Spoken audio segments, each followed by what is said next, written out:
అంటే రాష్ట్రం ముందరికి వెళ్ళకూడదు, ఎట్టి వరుస ఆపేయాలి.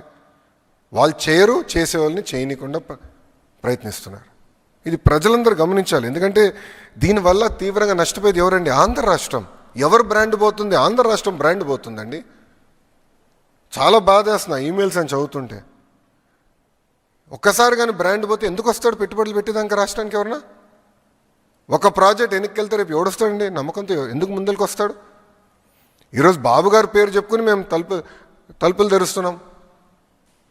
ఆయన ముఖ్యమంత్రిగా ఉన్నారు కనుక అందరు తిరిగి మళ్ళీ వస్తున్నారు ఆంధ్ర రాష్ట్రానికి. ఇతర దేశం మంత్రులు వస్తున్నారు ఆంధ్ర రాష్ట్రానికి చర్చించడానికి. మొన్నొత్తే యూఏఈ మినిస్టర్ గారు ఫస్ట్ విజయవాడకు వచ్చి ఇక్కడ ప్రోగ్రామ్ చేసిన తర్వాతనే పక్క రాష్ట్రాలకు వెళ్ళారు ఆయన. అంటే అంత కమిట్మెంట్తో మేము పనిచేస్తుంటే వైకాపా వాళ్ళు ఇది చేస్తున్నారు.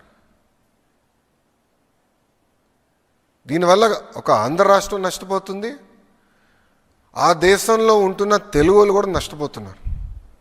ఎందుకంటే వాళ్ళ రెప్యుటేషన్ కూడా పోతుంది. ఏంటిది, ఏ రాష్ట్రంలో లేదు, ఏంటిది, ఎందుకు ఇట్లా జరుగుతుందని వాళ్ళు తిప్పి మమ్మల్ని ప్రశ్నిస్తున్నారు.